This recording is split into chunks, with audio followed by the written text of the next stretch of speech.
He turns, looks at the seat right beside of me, and comes and sits down. Bah! And just punched him right in the jaw. I was feeling like Rocky. I got to look at the drunk driving arrest with my fine-tooth comb. What was the last thing you jumped on? The bandwagon. What's going on, ladies and gentlemen? Today is Tuesday, July 31st, 2018. Thank you so much for tuning in to today's edition of the Bandwagon Sports Podcast from the Raleigh-Durham Airport. Did I get that right? Raleigh. Raleigh. You're learning. I'm doing my best. I'm not good with that word. I never have been in the entirety we've known each other. But from the Raleigh-Durham Airport in North Carolina, my name is Alex Strofe. You can find me on Twitter at Alex_Strofe. Joining me, as always, alongside me for the last time and for a while here in the Raleigh-Durham Airport is Mr. Victor Hensley, my right-hand man, my partner in crime. You can find Victor on Twitter at Freezeal, Frezeal 33 for Zeal33 on the Twitter. Victor, how are we? Doing very well. This is a sad day. Happy and sad. Sad morning. Sad morning. I'm tired. I'm exhausted. We didn't get much sleep last night. No. We slept for, 2 hours? Roughly. Went to bed about I think 12. I think I got about that. I think I went to bed about 12:30, woke up at 2:30. So 2 hours. We're in the airport, and surprisingly, it's almost 5 a.m., right? Yep. And there's a ton of people in this airport. It is People coming packed. in and out. I'm actually shocked by how ridiculous it is right But now. if I threw a pin on the floor, everybody in our general area would be able to hear it. It's pretty quiet. It's quiet. So we are the entertainment this morning, I We think, as we sit We're getting people. They're staring at us a throwing little tips bit. into my bag. We think we're entertainment. We pretty much are. So I guess street let's run over what we went through this week. It's been a lot of fun. So we'll have Antawn Jamison, two-time NBA All-Star and 1998 College Basketball Player of the Year. He will join us in just a little bit. We stopped by his camp Saturday and Sunday at the University of North Carolina. Antawn was a lot of fun, so we will get to that interview in just a little bit. But obviously a big weekend. I mean, I got here, Thursday afternoon, just a little bit, about 1 o'clock, 2 o'clock Right. Eastern Standard Time. And, we kind of made Thursday the fun day. We went to UNC. I saw the podcast lab you record at during the school year. We recorded a show in in the podcast lab, so the episode of the Jones Angel was recorded outside of the interview. I recorded the interview back in Wisconsin, but the rest of that episode was recorded in Chapel Hill. And then from there, we had a busy week. So Friday with the GRNC. I screwed it up. GNCRT, the Great North Carolina Road Trip. GNCRT. Hashtag. Yeah, we made a stop at Davidson on Friday morning, very early in the morning. Yep. The smallest college I've ever seen in my entire life. What is it, 2,500 students? 1,500. 1,500 little students. over 1,500. And it's a Division I college, which is so weird to me. And then we went to Wake Forest as well. And we'll get to those interviews next week, so stay tuned for those. Yeah. We won't drop who it is yet, but it was a lot of fun. Maybe 5 stars. If you rate us 5 stars, maybe that's a hint for the Wake Forest interview. There you go. I love it. So that said, the combination population of those two colleges is smaller than my D3 college, which makes no sense to me. I think Wake's a little over 5,000? A little over 5,000, and Insane. Davidson's like 1,500, and UWSP is like 78. So I'm pretty sure if we add up almost all of the schools we went to and add your school in, it's not as much as my school. yeah, so That's pretty insane. weird thoughts here, but Duke was large. We went there yesterday, which was Monday. Yeah, yesterday being Monday. And what else? So radio station 102 Jams. Yeah, we sat down with B-Dot, which you'll hear from him on Thursday. We get a little cameo from an NBA All-Star, so That'll be fun. stay tuned for that. That's interesting. Man. Where else have we gone? We went to Carolina for 2 days. And we talked about it on the Jones Angel episode. We had a lot of issues on Saturday with Carolina, with the debit cards, computers, everything. Waking up in the morning. We were having mixer issues this morning, microphone issues. Yeah, sitting here in the airport. We were recording audio, and you started to sound like an android. It was when cool. You played it back. I thought it was a good look for me. Yeah. Good sound for me. There rather. you go. No, it's been a blast, man. Like I honestly, at least you didn't come here and we sat around on the couch and ate potato chips all day. Like we were productive. We got some. You things put on done. the miles on your Trailblazer, man. You I'm put on the get an miles. oil change real quick. We were trying to figure out how many miles we could have possibly driven. Right. And I honestly, we went to Winston-Salem and back just to get your debit card. Yeah, that's 144 miles. I don't even know. I think it's like something like 80 Yeah. just to get to like Raleigh, something like that. And I've been here multiple times. I mean, I've put on. I'm gonna go ahead and say around 1,000 miles on my car. Well, on this that's productivity in That's a a road nutshell. trip for you. That's the GNCRT right there, the Great North Carolina Road Exactly. Trip. Now I gotta ask you, man. What's your favorite moment of the trip? My favorite moment of the trip. Oh boy. Put you on the spot. There's a lot of them. I mean, on a show aspect, I think just meeting people is always fun. Yeah. And even phone interviews are always fun. But I think sitting down, shaking hands with somebody, breaking bread, actually having an in-person conversation, there's nothing like that. I mean, I've done a lot of that with whether it's a high school, a college, or a professional athlete. Right. I've done a lot of that, and I always think, and you know me, I love interaction, and this is kind of a very serious note, but I'm a huge guy when it comes to interaction, connecting, et cetera, et cetera. It was cool to meet different people, even people you didn't see hear on the microphone. You won't hear on the microphone. People behind the scenes that will thank each episode. Livis Freeman being one with Antawn Jamison, Correct. And a whole bunch of other thank yous at UNC that made that weekend possible. But Livis Freeman being the biggest one. So big thank you to him. We'll get into that later. But, I mean, it was just, connectivity, interaction is so cool for me. So that's what this trip's all been about. And even on an off-the-show record as well, meeting your family, meeting your friends, which was all really, really cool for me. I completely agree with that. I'm going to go ahead and say, it was awesome, like you said. First of all, it's great having you here in my state, getting to show you some random things that we love, getting to take you to Cookout, Bojangles, places like that. Give you a little taste of the South, some sweet tea. Yeah, sweet tea. That. I just see my home. Didn't get to see my high school, which I really wanted to show you. Not much. We'll get there. But we're not there yet. That's the second date. There you go. But I love being able to sit around, talk to people in person, get that in-room chemistry with people. But I gotta say, one of my favorite moments of the trip was just the fact that at Antawn Jamison's basketball camp, we were pretty much a fly on the wall for 2 days. Yeah. We didn't do a whole lot in terms of interviews. We did only a couple. We got rejected by a person or two trying to get an interview. That's just the journalist. It happens. Reporters. It's all right. It happens. But it was really cool being able to see the same kids 2 days in a row. Kids asking me about the hoodie that we had. Kids doing yoga. Dudes winning awards for having great character. Like I've never been really to a basketball camp like that. And it was just fun to see, how happy the kids were, how competitive they were. I got a story for you. Yeah. So I went to a Bucks camp one time. Okay. John McLaughlin, who was the voice of the Bucks of some aspect for quite some time. I think he was a former coach as well. I think he was the color commentator at some point for the Bucks. But he ran, that camp, and it was a traveling camp around the state of Wisconsin. Right. And I went there. I don't know. I was probably in 6th or 7th grade.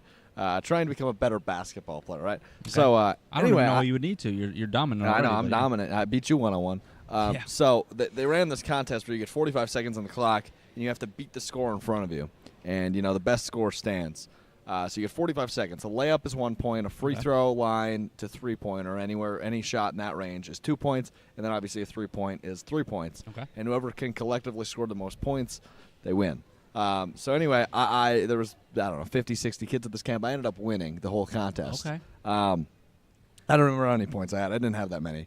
But so I won an autographed ball. I forgot who it was. The name's slipping me.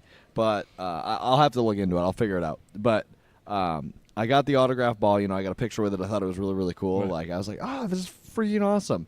So I get home after the camp that night. Dude gets traded.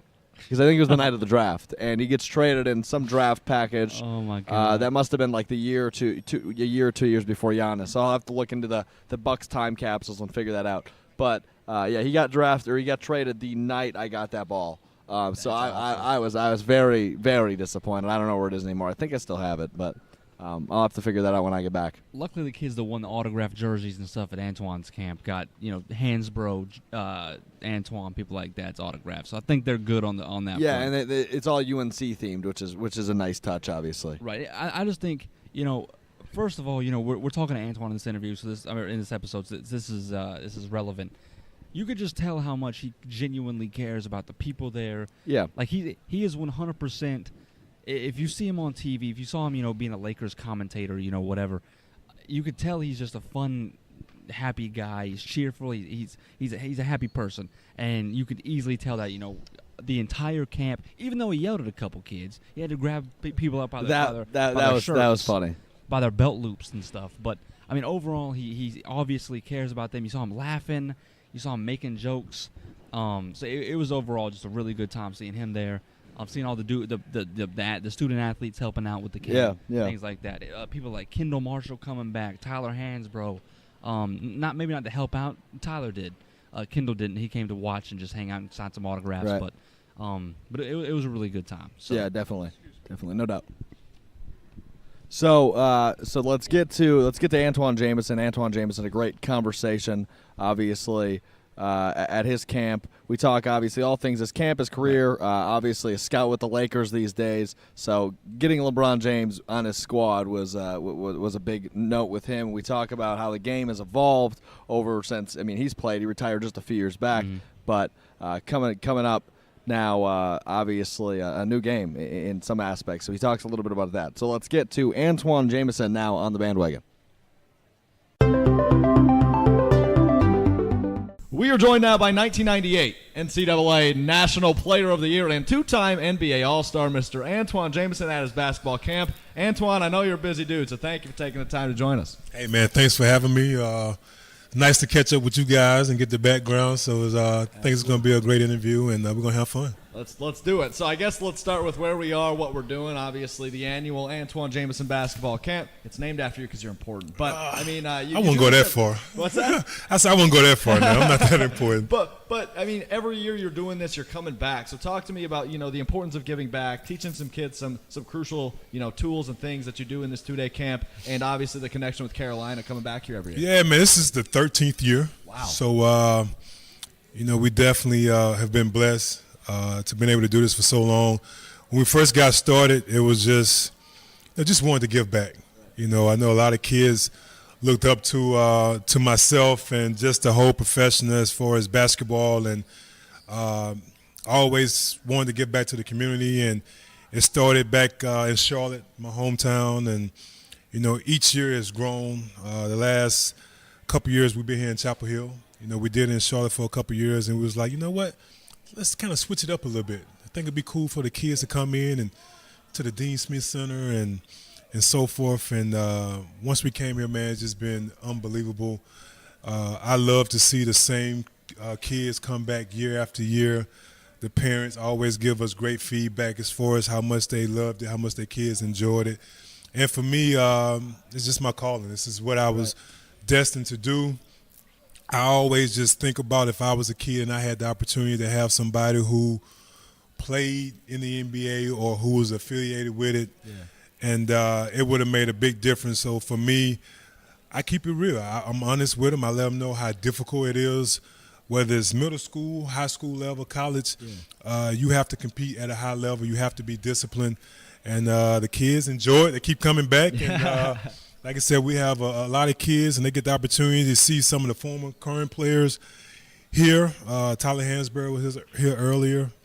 A lot of guys are going to be on the team this year, so they get the opportunity to get that whole Carolina feeling as well. Yeah, and I want to bring that up. A couple aspects of this camp aren't always basketball related. Yesterday you had some police officers here doing some speaking, and you bring in guys like Tyler Hansbrough. You had an interview with Cam Johnson yesterday. So what is it with those important different aspects that you want to provide, kind of mental lessons at a young age, right? Yeah, it's more than just basketball. Absolutely. We got a lot of questions about the police brutality and things of that nature, and what other ways some of these kids, when they view the police officers, is always a negative thought that comes to their mind. So, let them know like they're just like you and I. The only difference is that they put their badge on, and there are some great police officers out there. So a lot of kids was honest. They was like, every time I think of the police, I think of something negative. So hopefully this can change their mind. They gotta know they're just doing a job.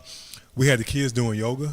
I mean, for me, that was something that extended my career. I could have continued to play, but that is an important thing. You have to stretch. You have to take care of your body and so forth. So I just try to give them, you're at a basketball camp, you love it, but it's certain things that, whether it's the yogas with the stretching and just me just being honest with them, but also just something just in their everyday life, because basketball, at the most, 3 or 4 hours out of your day, unless you're watching at home. But you see police officers, 24/7 every day. So just things like that, I think, is very important, and I think it makes a difference. And the thing about this camp that I've noticed, I've been to a couple camps before with athletes, and it seems like they don't really get as involved as you are. Like, for those of you that don't know what Antoine's doing at this camp, like, you were out there screaming, you were running around. Like, I just saw you like sprinting and stuff, and it's just like, I mean, you really seem to care about these kids. He's even disciplining when he has to if kids aren't. I saw you pulling some kids away.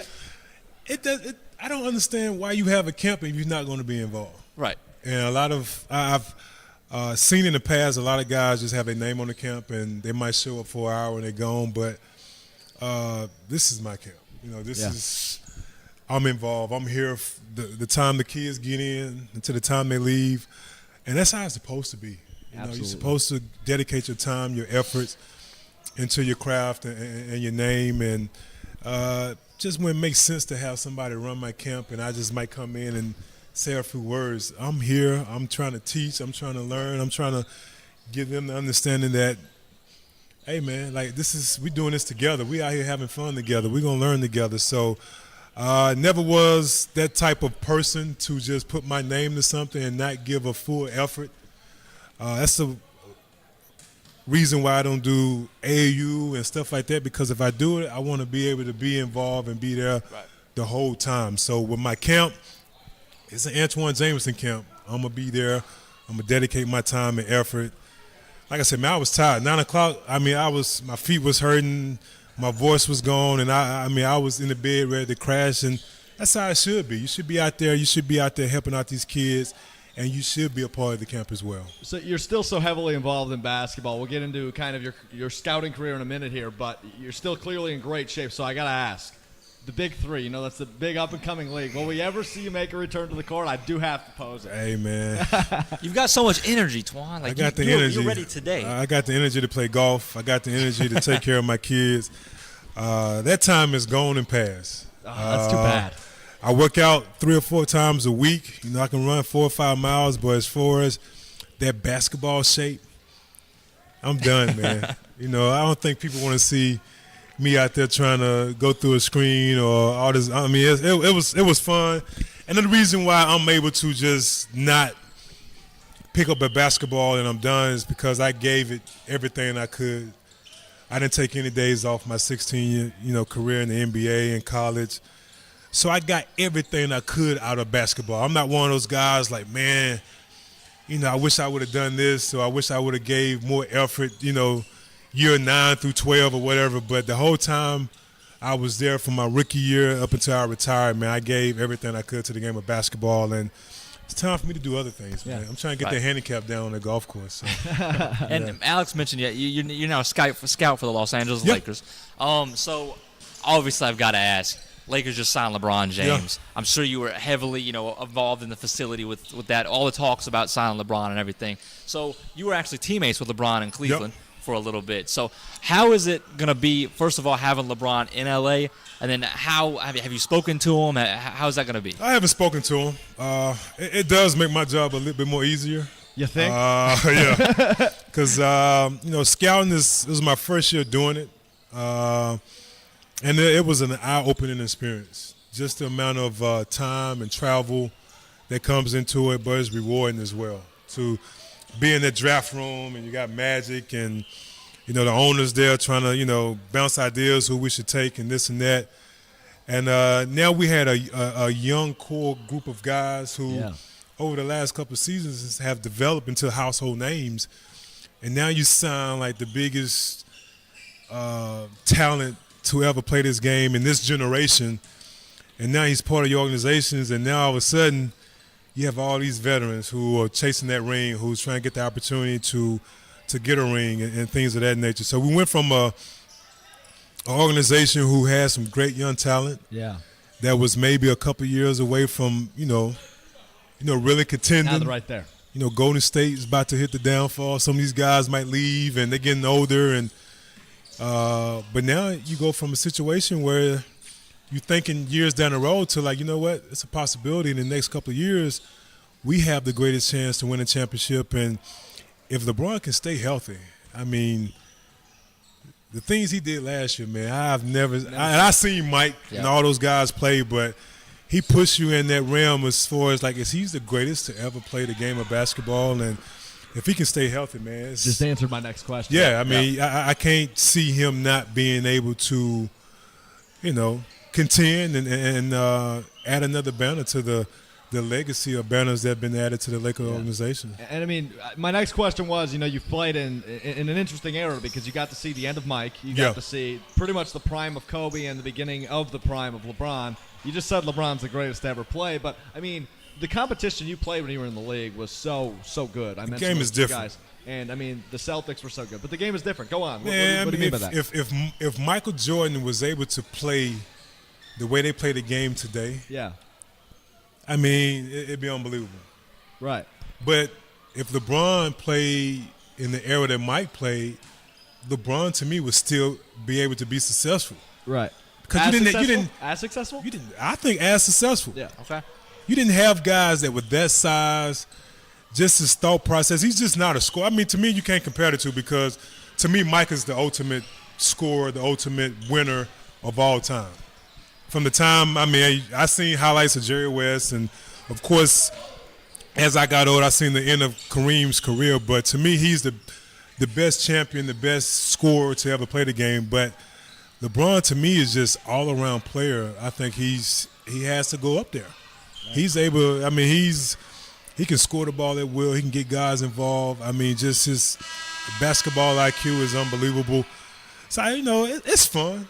To compare the two. It's a good conversation always, right? I think LeBron numbers are going to be – I think he's going to be the all-time leading scorer to ever play the game. But to me, like Mike did things that – I mean, he inspired LeBron James and Kobe and things of that nature. I mean, I had the opportunity to be teammates with Kobe and just to see, his thought process and just he wanted to win. I never seen anybody, like, as competitive – as he was night in and night out. But, I played with all three, but to me, Mike he's the guy that set the bar. But LeBron is doing things that I thought I would never see in this generation. But like I said, the game is different and so forth, but each guy could have played in each era, and that's what you want to see out of those guys when you compare them as far as being the greatest to ever play the game. So I want to ask about another great Tar here. We're talking about Michael Jordan a little bit. Your man – Vince Carter, all right? Your best friend, Vince Carter. The dude's still playing. He just signed a one-year deal with the Hawks. Did he hit the Fountain of Youth somewhere? Did he find that somewhere? What's going on with him? I don't know. I mean, we played golf not too long ago, and when I say he couldn't bend down to read the putt because his knees was like just bad, but get him on the court the next day, he's able to do 360s and all this other stuff. He's done a great job as far as take care of his body, but I just think it's all mental. Like, after my 16-year career, I was just like mentally, I can't do this anymore. My kids was getting older, just like, the trading, leaving them for I was like mentally, man, I just can't do it. Right. But mentally, he's able to do the things he needs to do in order to get his body ready for 82 games, the travel, being away from family and things of that nature. I just think the mental aspect is just something that we've never seen because – it's 21 years, man. Yeah. It's like unheard of in this era. Like, the travel is better and things of that nature, but not physically being able to do it, but just mentally. Just like, you know what? I want to do it again. Yeah. And I talked to him last year. He said, I'm playing another year. And I just talked to him. He was like, I wouldn't be surprised if he goes another year. It depends on how it goes this year. I know he still wants to continue to play and be a part of a team that's just not going to use him for a locker room and he can go out there and actually play. And also it depends on if his body can withstand it. But that's 21 years at the highest level. That says a lot. And I'm not talking about he's just to the point where he can just sit there and just – the guy's still, doing unbelievable dunks. He's still and quick. Yeah. And, we were talking last week. We were thinking, is he gonna retire? And then all of a sudden the next day the news comes through. Because we were prepping for down here. If there's any possibility, if you want to go ahead and tell him he's welcome back in Orlando anytime. I'm a big Magic fan. We'd love to have him back next year. That's home for him. Yeah. I don't think he would, rule that out. But, he just loves the game. Right. And he wants to go somewhere where he's welcome. where he feels like the organization's like, look, you can help us out. And that's the one thing they said, that he can still play, but we have a young team, and we know that he can come in and help out this young group of talent that we have. So he wants to do it. I don't understand how he's still doing it, but he loves it, and he's still competing at a high level. And the most important thing, I talked to him, he's having fun. It's not work. Absolutely. It's not like I got to come in. He knows what his job is. He knows what he can help out the team, and he enjoys doing that. Yeah, Antawn, you've been great with your time. Just a couple more for you, and obviously you have you possess some perspective that many players, former players, don't have, and you have a front office perspective, you have a player perspective. So I want to ask you about this league, today's league. You mentioned it was a different game. You look from 2016, 16 of the 26 All-Stars are on different teams. You look at guys like Kawhi Leonard openly saying he's unhappy in San Antonio. So what is with this league where it's a new era of openness for players? And, I always look at the Kawhi Leonard and I think that just seems like it's dysfunctional, which is that the case? We don't know. But what is with the new league where players are constantly on the move? It's an adjustment. I mean, you think of a lot of former players who played when I played. You hear guys like Charles Barkley and those guys say that we would have never done that. LeBron going to Miami. Hey, man. Just because it's something that we're not accustomed to seeing doesn't mean that it's wrong. Right. Kevin Durant going to Golden State. Mm-hmm. Nobody ever would have thought that he would leave an OKC team that was up 3-1 and then go join the team. And everybody is like, Golden State is what bad with basketball. Man, it's just something that we never experienced before. There's nothing wrong with it. You just got to adjust to it. If you are trying to win a championship, I love what Houston is doing. They're not complaining. They say, you know what? This is the reason I can't sleep every night, because this team is winning and what they're doing. And the Lakers, hey, we're not just going to sit back and allow these guys just continue to, stronghold the league. Chris Paul was healthy. Might be a different story. So there's nothing wrong with it. I don't see anything wrong with it. These guys, Kawhi Leonard leaving, San Antonio, question marks everywhere. These guys, this generation is totally different. There's nothing wrong with that. A lot of people are like, these changes are being made. I don't understand why guys are doing that. Hey, I see nothing wrong with it. It's basketball. You do not expect or want the NBA to continue to stay the way it was when I played it. Right. It's global now. It's worldwide. Owners are able to do things. So these players are like, look, we just can't let the NBA and these owners dictate where we want to go. We can do the same thing as well. So I know it's something that people don't understand or they're trying to get a grasp of, but I sit back and look at it like, look, hey, do what you want to do. Do what's best for you. Exactly. Do what's best for your family, and whatever you're going to be able to succeed at. And I don't see anything wrong with it. It's not hurting this league. I mean, to me, this is like the best playoffs I've seen in a long time. Was competitive. Because in the past, the first round, I'm not watching the first round. It's going to be over with 4-1, 4-0. But from the start of the playoffs to the end, man, it was unbelievable basketball, and that's what you want to see. So I don't see the league going backwards. I just think that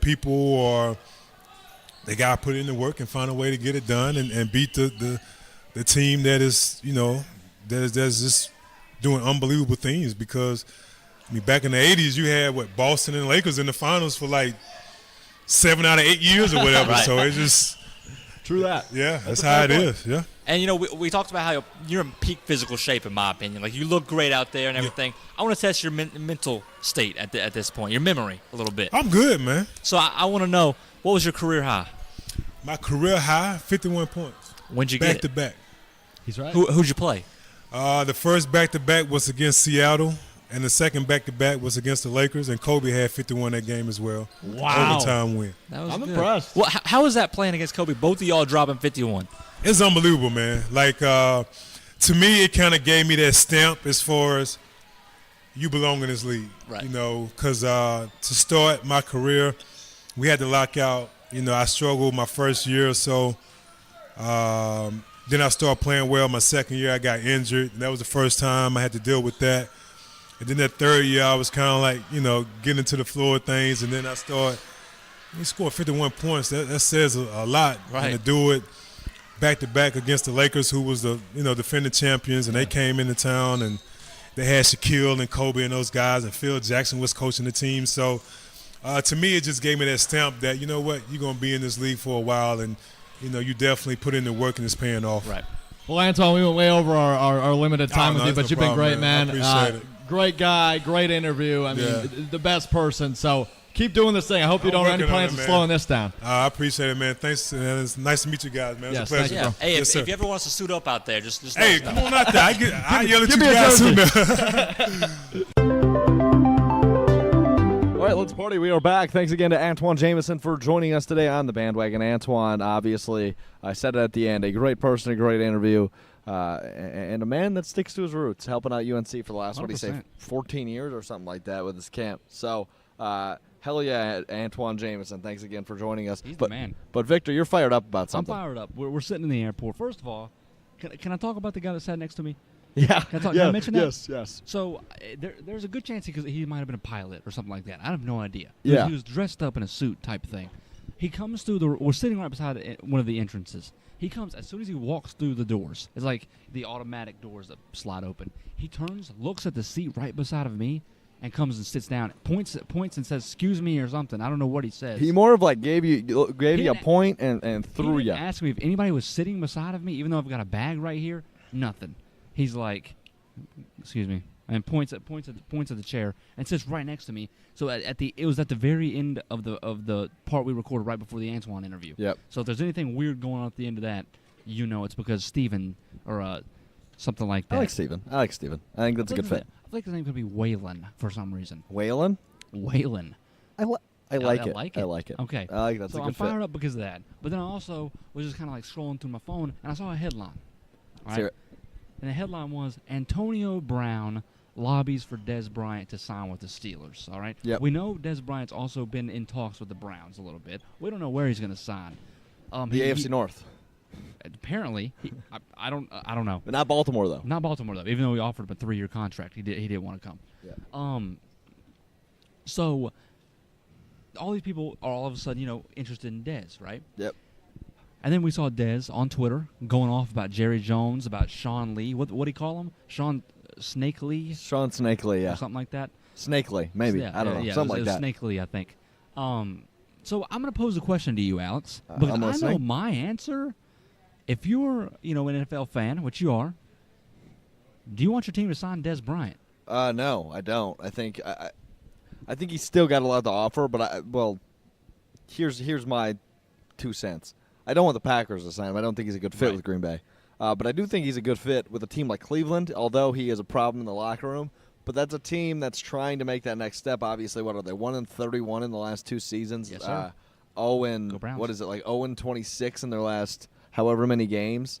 So, I mean, they are really, really bad, trying to make a step up. They've got a new quarterback, got a new running back, got some new wide receivers, got some new targets for Tyrod Trailer. I think there's good fits for him. Pittsburgh, maybe, but I don't. Because you've already got divas in that locker room with Le'Veon Bell complaining about contracts. You have Antonio Brown, who's fun. I love Antonio Brown. Don't get me wrong, but Juju Smith-Schuster kind of pisses people off a little bit with his how this you know what I'm saying? His little attitude thing. I love Juju Smith-Schuster, so don't yell at me. Yeah. So no, I think he deserves to be signed. I personally don't want him in Green Bay. But I'm sitting. If here, I'm looking at other franchises, I'm thinking, especially for Cleveland, I think that's the best fit. No, I don't agree with that.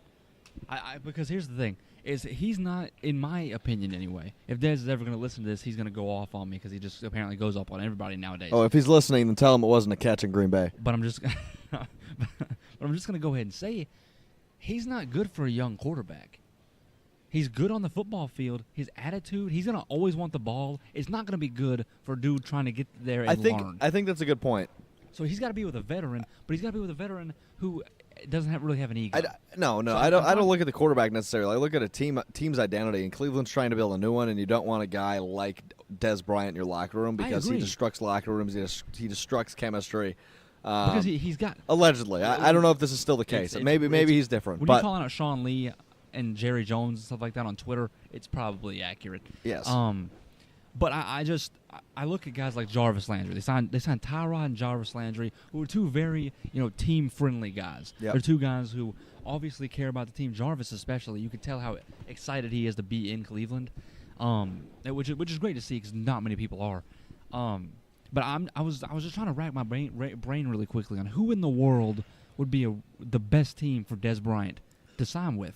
I've been saying Cleveland for a long time. The answer is Dallas Cowboys. Alex. Yeah. That is the only team I can look at and be like, you know what? He needs to go there. He needs to be a Cowboy forever. Because it's just that team, the arrogance surrounding the ownership, everything. Ezekiel Elliott's kind of, whatever he is, how you should describe him. If there's one team he fits with, it's them. Yeah, but he's already burned that bridge. So I think that's funny. I think that's. I think it's funny. You have a good point. But no, I don't know how much we've talked about this. Have we talked about this at all? No. I've talked about this on a couple different programs. Then, in my opinion, with Denton Day, I was on there a couple weeks ago and I called the Browns signing. I said I think that makes the most sense. But San Francisco's another one, a young quarterback, a team that needs a top target. They don't. As we've talked about with multiple 49ers fans, we don't know. They can barely name wide receivers on their roster. So I think Dez Bryant could go to San Francisco, Seattle, Cleveland are kind of my top three that stick out. Jacksonville maybe too. I think Seattle would be insanely interesting because offensively, just like we kind of mentioned with San Francisco, they need an identity offensively. Yeah. I mean, they don't have a lot of weapons in Seattle whatsoever. The defense is declining also. Yeah, that's fair. Well, anyway, let's get back to Dez in particular. But that's what I'm talking about. I know that. But if he signs with Seattle, that'd be something else. But that would be interesting. But I don't see it happening. I think it's Cleveland. I think it's Cleveland or Pittsburgh. I think it's one of the two. I think Cleveland's too wise. Surprisingly, they're too wise at this point. I don't think that's a thing for Cleveland. It is today. Never thought I'd say those words. But fair enough. So I say Cleveland. What do you say? We got to make predictions on this? Yeah. You know what? I'm going to say land somewhere like Tennessee. So you're going Something totally like oddball. That. Indianapolis. Let's go Indianapolis. That's where he's going. Giving Andrew Luck a target would be an interesting move. I just don't see it happening. I mean, T.Y. Hilton's there. He's got one target. Right. But we'll see. Anyway, elsewhere in news, LeBron James opened a school. I want to touch on this really quickly. A 3rd and 4th grade school in Akron, if I'm not mistaken. Right. I just want to say, we've never seen an athlete like LeBron James. Good move. And he's getting dogged a lot because people see it as like a tax write-off or something like that. But I think it's a great move. We've never seen an athlete quite like LeBron James. And Old Takes Exposed, friend of the show, Fred Siegel, he might have done his best work yet. He found a tweet from 2011 that said so he tweeted the picture. It's from 2011, mind you. This is worth 7 years ago. Yeah, that's a long time ago. So as of this morning at 5:20 a.m. Eastern Standard Time, 3,500 retweets, 11.5K likes. Cheris Hodges tweets June 13th, 2011. I was going to stop making LeBron jokes, and he tweeted that dumb-ish. God doesn't care in all capital letters. If you win a, in capital letters, championship, ! Go build a school. So there you go. Old Takes Exposed quotes, quote, okay, unquote, signed King James. I think that was well done. It's probably better if you have a visual of it because it's funnier that way, but my narrator voice might not have done it justice. But nonetheless, friend of the show, Fred Siegel, I tip my hat to you. Good on LeBron, man. You know I'm not the biggest LeBron guy. But I mean, you can't deny the fact that he goes out there in the community. He does what he does. He does what he does. And they are who we thought they were. He's a big Akron guy. They are who we thought they were. Well, speaking of quotes. Yes, speaking of quotes. Sports Me, the terrific sports debate app that lets you connect with other diehard sports fans. You can use 30-second takes, up to 30-second takes, that is, and debate on the hottest topics in sports. Download Sports Me today, only on iOS. That said, we pose a question each and every week for the Bandwagon, hashtag Bandwagon QOTW, question of the week. And this week's question was, what is your favorite sports? Quote, reenact it for me. Reenact it for us. We are who they thought they were was not brought up. But so here are our favorite three. Cut. We are back. Thanks to everybody who participated with Sports Me, talking to us through there with the favorite sports quotes. I want to give credit to a guy named Brandon Crotchy. He did the Bruce Buffer impersonation. It's time. One of my favorite sports quotes. I thought that was actually pretty darn good. It was. Because I've heard you do that all the time. And I don't do it as well as he did. No, and he came out and he wrecked it. And he had a comb in his hand, but a bad radio. But if you download Sportsman, you can go find it. But he had a comb in his hand. Just like a brush. A brush? What's the proper word for that? It was a brush. It was a brush. A comb is like the little little thin prickle. ones. Yeah. Okay, it was a brush. Like a hairbrush. Yes, that. Yeah, it was good. So that I'm assuming that is your favorite sports quote. It's up there. I think there's so many Brett Favre sound bites that I love. Like, you got any left-handed footballs, or there's so many good Brett Favre quotes. But right. I think if I had to pick one, I'd probably go with Bruce Buffer just because it's so legendary, and his uncle Michael Buffer, who's "Let's get ready to rumble." I think that's a good one. It kind of gives you chills when you hear either one of those. A little bit, yes. The Buffer family is just legends when it comes to sports announcing. So life. Let's move on to a segment we have not done in about a year. Let's do it. It's called Trivia in Bolivia. It is. Last time we had trivia in Bolivia, I won. You got me upset about Dwight Howard's middle name, which is what? What is Dwight Howard's middle name? David. Good job. Now we know it. So you got me upset about that whole thing. You ended up winning. I think we went another round. You ended up winning. Yep. So it's okay because I've got you on this one. All right. 100% will win today. So we're doing a one-round Trivia in Bolivia. What's the loser have to do here? I'm going to say this really quietly so I don't get... I think you're about to say what I was about to say. So I don't get arrested. The loser has to scream bomb. I was just about to say that, which is terrible. We're in the airport. That's not a good idea, but we're going to do it. Let's pretend that didn't happen. So anyway. Content for you guys. Content. Let's not do that, though, please. So who wants to go first? You can lead off. You can lead off. No, rock, paper, scissors. Who are we talking to for B-Dot. one quick minute? B-Dot. He called it paper, scissors, rock. And neither of us called him out on it. We should have. We should have said, whoa. Okay, I'm putting my mic down. Bad radio. We're doing rock, paper, scissors, shoot, right? Actually, we're doing scissors, rock, paper. But scissors, rock, paper, shoot? Yes. That's how you do it. It's going to be bang, bang, bang, chew. Okay, put the mics down. Here we go. All right. One round. Loser goes first. Gotcha. Scissors, rock, paper, shoot. Oh, that was bad. Try again. I got really confused. Try again. Scissors, rock, paper, shoot. Scissors, rock, paper, shoot. Oh. Lead off, buddy. All right. Rock beats scissors, ladies and gentlemen, for all you sitting at home. The theme of this is we're going to be asking questions about our trip. Yep. Right. So let's get to it. Let's do it. First question. What public establishment did we go to the most, and how many times did we visit?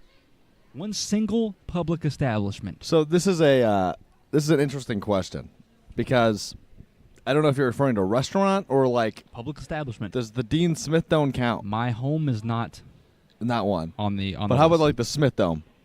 I mean, it's a public establishment. I don't think that's right. I just can't think of the name. It's on the cup. It's on the cup? It's not. It's got to be a single establishment. It cannot be so chain. Not multiple. Okay. Right. Sheets would be it, though. We went there almost every morning. Oh, man. I think we've been to all different I'm Sheets. struggling with this. I want to go with the Smith Dome, but I don't know if that's going to count. It counts. It does count.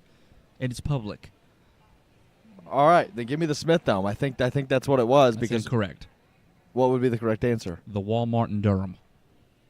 We only went there 3 times. Went there 3 times. How many times did we go to the Dean E. Smith Center? Well, I guess if you're counting going back and forth. I don't and here's why I don't count it. We left our belongings there. Therefore, we were still kind of there. Well, that's a subjective thing. It's not a subjective thing. Fine. Just take the point. You don't get the point, well, but nobody gets the point. The Dean Dome would still be 3, regardless.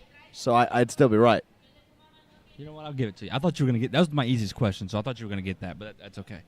The Walmart in Durham is funny. Okay. That's a funny answer. We went to the Walmart in Durham so many times. It's unreal. We did. It is unreal. I think we went there 4 times. I think I still got it wrong. It's 3? Okay, we went... No, it's not. Okay, listen. We went to return the adapter. Never mind. It is 3. You're right. We went to go return the adapter. Yeah. Did we also buy the hoodie at the same time? Yes. Okay. That's what I was confused if that was 2 separate incidents. Okay. Right? No, what happened was we bought the hoodie Bought and the the adapter at the same time. Did we? We brought the adapter back, and then We bought Mermaid Squad and Check Me Out. yes, and then we came back and bought a different hoodie. The same hoodie, Yes. but a Yeah, different yeah, size. But different, your size. Yes, Yeah. I bought it first, but you stole it, and then you bought me No, more. you let me wear it.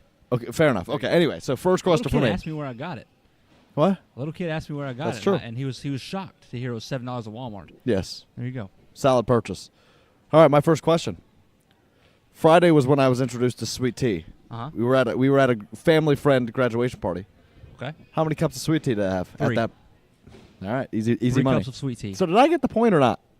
I'll give it to you. All right, so we're 1-1. Question 1-1. 2. Okay. Was that easy? Three cups was that easy? That was a no-brainer for you. You told me. When? Not today, but after it happened. You said, I just had 3 cups of sweet tea. Fair enough. Fair enough. I remembered that. Okay.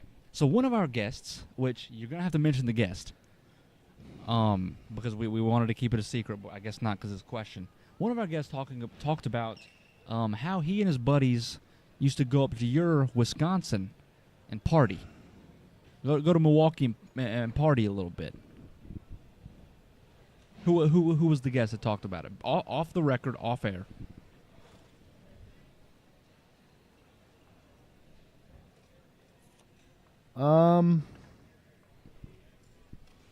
Oh man. You got it. I'm gonna go Chris Clooney, but I don't think that's right. That's right. Davidson athletic director Chris Clooney. Thank God. Good job. That was Renting a tough. Party bus and everything. That was tough. Yeah. I didn't even remember that story. good. That was Okay. well remembered. 2-1. All right. I hope you got your vocal cords ready. Everybody in this airport is about to make. We're about to make a lot of ears I'm ready. bleed. I want you to sing a chorus or a part of the 2 songs we listen to the most in the car. But since this question is subjective, sort of, because I don't actually have the statistics of the 2. I'm thinking of 2 in particular, but I'll I'm accept thinking some of 2 other in ones. particular as well. Okay, so I think you'll get them. I'll take a few different songs. You want me to There's sing room both for of argument. them? What's that? You want me to I want you to both? sing at least a part from both of them. Okay. You ready? I'm ready. Number 1. Number 1 is your favorite that you discovered apparently here in North Carolina. Okay. This I thought this one was a gimme. She just wanna kick it, Jackie Chan. That's good. That's good all I for remember. me. I That's don't good for remember me. what That's good the for other me. words are. Yep, that's Jackie Chan by Tiesto, featuring Post Malone and some others.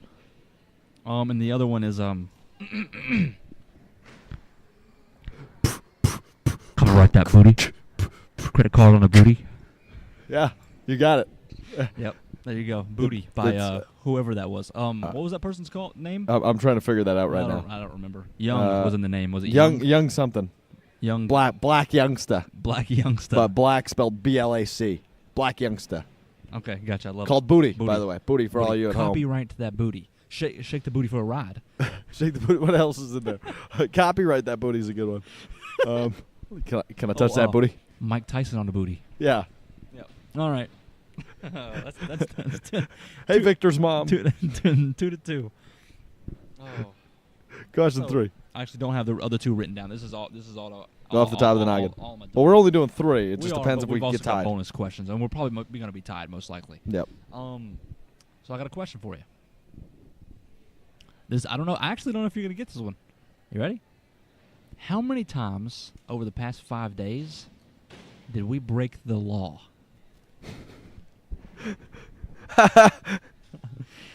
Well, this is kind of an interesting count because I think it There happened were- more than the number I'm about to give you. Probably, but I can think of a few. I have 3 in mind. Okay. And that would be the stop signs we blew collectively. lights. Red lights. Excuse Collectively, me. we did run 3 red lights. So that's what I'm thinking of immediately. I'm trying to Straight think up of what ran. else. I just want everyone to know we Like ran. we them. jaywalked a lot though, so like I don't count you're not that, counting no. those. So I'm just gonna go with 3. I'm just thinking of the Things that red could have lights. given us tickets 100%. I'm just gonna go with the 3. 5.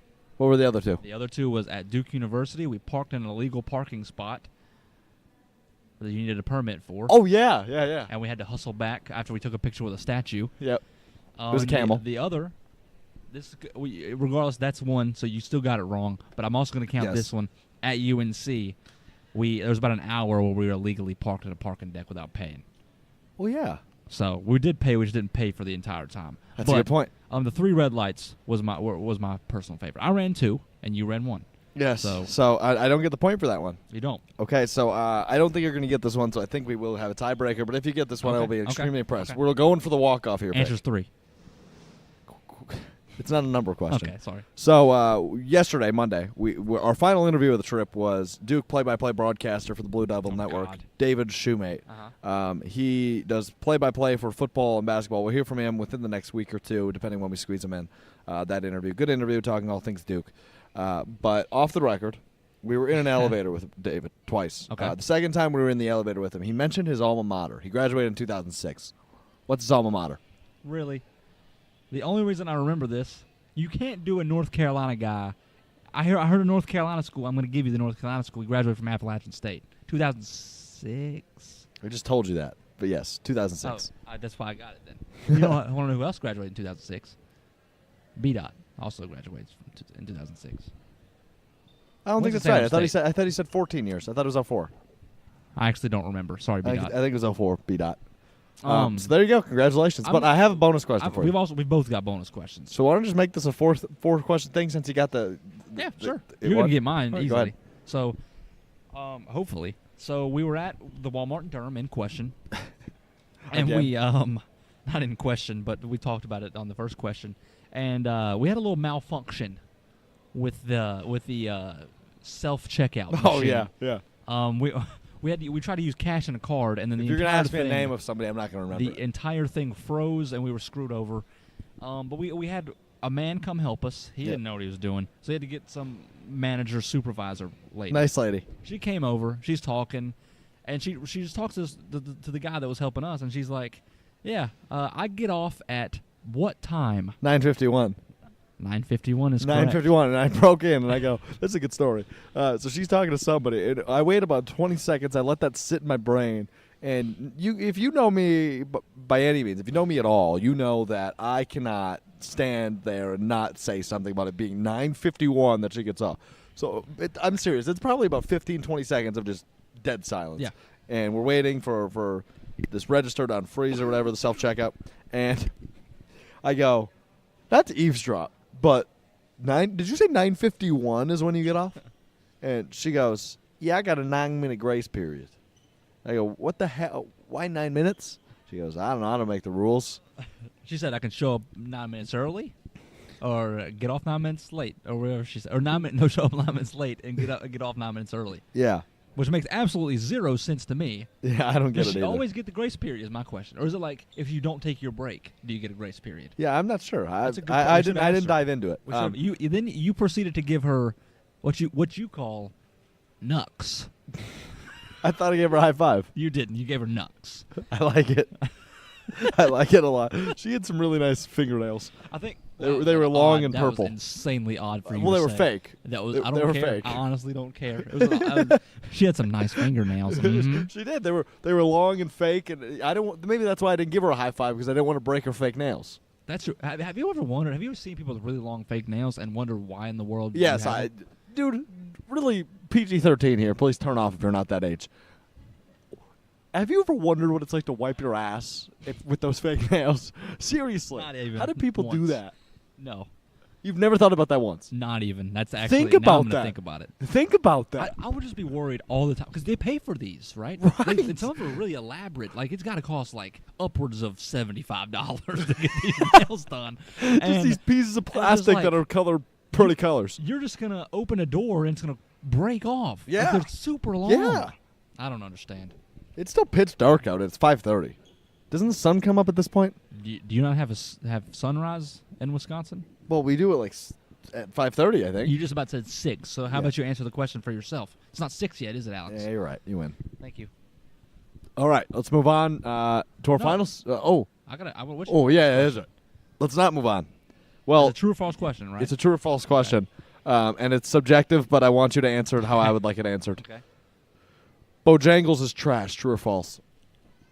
Considering it is one of the only fast food restaurants I can eat, it's false. You're incorrect. We're tied again. Okay. Bojangles is terrible. I You feel hate bad for Bojangles. everyone in the South. That chicken is some of the worst chicken I've ever had. I'm not going to comment on the chicken because I do not eat that garbage. But Like the I mashed will say- potatoes, and the mashed potatoes will were the say- best part, and they weren't even I good. will say Bojangles has the best chicken. in the South. If That's all you got Listen. for chicken? Listen. Can you shut your mouth? Listen. I told you already. The Bojangles we went to was hot garbage. Everything. So why was did you bad. bring me to that Bojangles? This I is your didn't fault. know. And the thing about Bojangles, at least in our area, is they're so streaky. You'll go to one and it's great. Then you go there another time. You go there 5 hours later and it's terrible. You never know what you're gonna get. And they mess up your order half the time, but that's just part of the fun. You're unbelievable. They messed something up with you. I'm pretty sure. You didn't get a fork or something. No, I didn't get a straw. That's what happened. You That's didn't what get a it straw. Yeah. Yeah. But anyway. Yeah. So yeah. We're tied again. But you won anyway. Bonus question. I'm trying to think off the top of my head. I don't know. All right, wonderful. What airport are we in? Raleigh-Durham International. All right, you win. Thank you. Ooh, I missed. Want to go get that? I'm not actually going to go get Okay, that. I'm going to go get it. I think this mic cord's long enough. I just threw a tag. I- Victor, keep everyone company for 1 second. Hello, everyone. So actually, we are going to go ahead. Okay, good job. And I guess we're getting to bandwagons real quick, right? It stuck to my finger, Okay. and it We're almost gonna didn't get go in the bandwagons garbage can the then, I second. guess. Yeah. All right, let's party. So I went first, trivia in Bolivia. You're going first, bandwagon. All right. Well, for my final little talk here on the bandwagon in North about to get Carolina, really serious, this is isn't it? depressing. No, I'm actually not going to be serious at all about this. Okay, cool. So I would like to jump on the bandwagon of New Adventures with Craig. Who is Craig? Craig would be Craig Culver. Okay. Craig Culver is the CEO of Culver's, the Okay. wonderful restaurant that originated in Wisconsin. Wonderful, quote unquote. You said. Much better than Bojangles, for the I'm record. going to go ahead and say incorrect, but that's Not even close. Okay. It is way better. okay. Not even a conversation than Bojangles. Okay. I'm having a hard time remembering or finding this guy's name, but a former assistant scouting director with the Iowa Hawkeyes finished up his scouting career, finished up his coaching career. You know, I don't know if he parted ways with Iowa because I can't find the article all of a sudden. But he has now opened 3 Culver's franchises in the state of Tennessee. State of Tennessee. Yes, so Culver's is going nationwide, and it's going to getting Tennessee. bigger. That's It's not going really- to Tennessee, but think about it. We're only in cheese curds are coming to Tennessee, which You're means they're touching me coming to right a now. place near you. I don't want cheese curds. I don't eat that garbage. Vegan cheese curds. If they were vegan cheese curds, I probably still would eat them, but that's good to have. Cheese curds sounds garbage. They are the most so delicious. disgusting. I'm putting you on blast. I'm making a graphic that says cheese curds sound garbage. Okay, and then And everyone from Wisconsin is going to. you know what? Skip. A scoopity whoop de poop. But I forgot what word I was looking for. I'm tired. It's tired. I can't speak anymore. So it's your turn. Okay, thank God. Speaking of Wisconsin, the people are going to be angry with me and probably go off on me and drag my body through the streets or something. I don't know. You know what? I'm jumping on the bandwagon of the Wisconsin Connection. Oh boy. Alex, we've spoken to 1 million people this weekend. You know, from I like this. random guys at the Dean Dome to high up athletic directors. All of this stuff. Random people at a pool party. You know, a lot of people like that. And it seems like the one thing that I feel like you had an advantage over me. Yeah, I'm better than you in every aspect of everything in life. but Not quite. But you had one thing over me, and it's a simple fact that all people had to do to make a connection with you is talk about Wisconsin. Yep. Not even if they've been there. Some people had parents that lived there. Some people partied on party buses in Milwaukee. Yep. Every single person that you mentioned you were from Wisconsin, I'm pretty sure said either I've been up there, I've been to Lambeau, or I've got to go to Lambeau. I got to get up there. Every time. Every And it's single like time. it's 100%. Like all you have to do is say I'm from Wisconsin. They know Lambeau Field. They're gonna you got a conversation starter right Yeah, there. exactly, which was very nice because obviously I did not know many people coming down here, and we went to that graduation party, which was way out of the comfort zone. I didn't know anyone. I ended up making friends with the grad, so that was cool. That was good. But she was at my unofficial going away party as well. So shout out to MK. But we were So yeah, I mean, it was yeah. I'm from Wisconsin, so I was getting a lot of looks because I was the guy with the accent, which is weird because down here everybody has an accent. That's false. Listen to you for Don't God's have sake. But yeah, everybody has an accent down here. All of a sudden, I was the kid with the accent, which was funny. You were. So that Wisconsin. that Wisconsin. So that was different for once in my life. So that was fun. The funniest part is the fact that like you could tell it like. At least I could tell it was your 100% go-to conversation starter. Is I'm from Wisconsin, so we'd be like walking with an elevator attendant or something like that, and you'd be like, "Those still exist?" I don't think so. And you'd be like, I just flew down here last Thursday. I'm from Wisconsin." Like 100%. Like we could just be standing. Yeah, I used it so many every times. single time. Well, think about it. Like even at like restaurants, I'd be like, "I'm from Wisconsin. Give me whatever's good." Yeah. Yeah. Which made no sense. Well, like we don't have these in Wisconsin. This is gonna be my only time coming here. Impress me, win me over. I'm pretty sure you guys have French fries in Wisconsin. you'd be ordering tater tots. You're like, I'm not familiar with these. I'm from Wisconsin. Watch it. I'm just saying. I'm pretty sure that was Rich Eisen that just walked through the door. Look, that bald guy over there. You see him? Where am I looking? Over there with the suit. Looks like Rich Eisen. Hey, Rich Eisen. I think I've realized something. What's that? I think you realized it too a little bit while we were at the Dean Dome for Antoine's camp. Yeah. I'm awful when it comes to people who look like other people. I look at people and I'm like, oh, he looks like Eddie Murphy, and then it doesn't look anything like Eddie Murphy. You're bad at that. Yeah, because I feel like I said that a bunch while we were just standing around the court, and I was like, oh, that guy looks like Fred Siegel, and you're like, what? No, he's not. No, he doesn't. Yeah, you're not good at that. No, people also said I look like Grayson Allen yesterday. They did say that. I see the smile. That's it. You guys have I don't very like similar it. smiles. I don't like it. I'm gonna trip you when you leave. Don't doubt that. Well, that'll do it. That'll conclude. I want to go ahead real quick, give a rundown real quick. I want to give shout-outs to Chris, to Scott, to everybody involved, to Jalen, to Kathy, to Beverly, to Terry, to Vicky, to Tori. Shout out to Tori. Shout out to Tori. MK. Cousin Tori. To Brand, to Reeves, to Matt. Who else is there? So many people. Brian. B-Dot. No, B-Dot. Who else is there? Antoine Livis. Antoine Livis. Definitely Paris. Antoine Livis. Paris. Everybody. Paris Key, who we'll hear from. Shout out to whoever your David pilot. Shoemate. David. Yeah, shout out to my pilot who might have been sitting next to you. Yeah. What if that's your guy? Who did he look like? I feel like he looked like somebody. Yeah. You're terrible at this stuff. So that will conclude our one of two shows here in North Carolina. Oh, Mike. Got a shout out to Mike as well. Oh, shout out to Mike. Yeah. Big Mike. Big Mike. Big Michael. He's got a thick accent. So that'll conclude our second show in North Carolina. A lot of interviews from this GNCRT will be coming up in the next, 3 weeks, it looks like. 2.5 weeks to 3 weeks. So stay tuned. We got B-Dot on Thursday with a special appearance from an NBA All-Star. I'm getting choked up. This is a awesome trip. Fun trip, wasn't it? I got to get going. I got to go check my bag and all that good stuff. So, Victor, thank you for everything this week.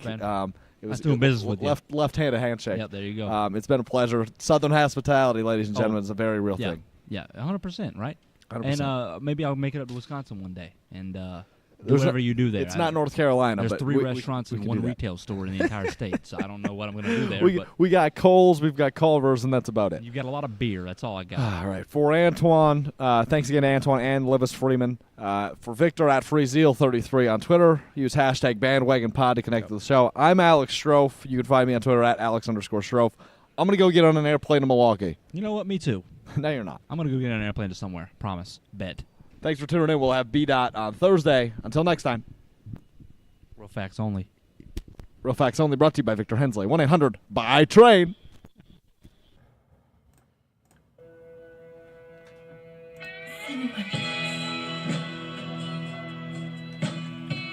What up, Miss C? It's your boy V Hen. You knew I'd have to come at him again. 2018. 4 years later. Change the style up a little bit. This is a Beats production. One day I was walking down the street. I was really thirsty, So I walked a piece, had a big glass of water. Then I had to pee, so I ran all the way home. Then I opened up the door. I ran straight to the party. My bladder couldn't hold it anymore. I lifted up the seat, and then I began to pee. They went from the kidneys to the ureter, down to the bladder, where it all matters. Then through the urethra, where I'll have to release you out the urinary meters. Then it exited my penis.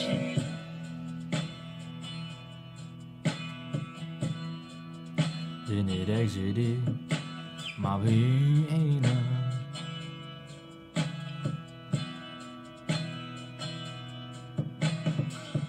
Later on that night, I had a pain that I couldn't fight. I was dizzy and I had to throw up, and my temperature was as high as you know what. I couldn't take it anymore, so I had to go to the doctor. I got checked out.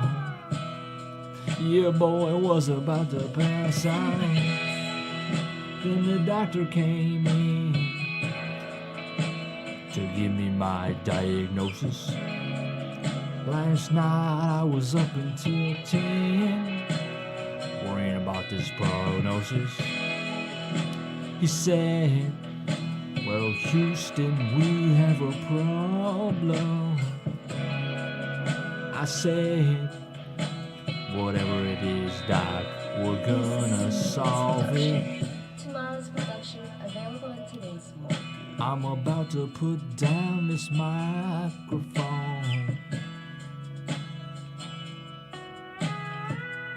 I'm about to put down this microphone.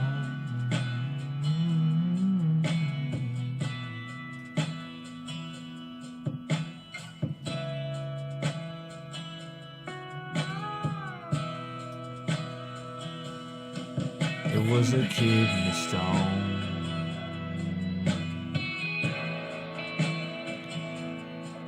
It was a kidney stone.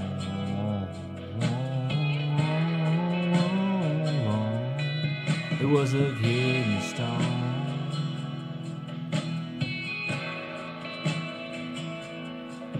And we out. This is Drive safe. Production. Thank y'all. It was a kidney.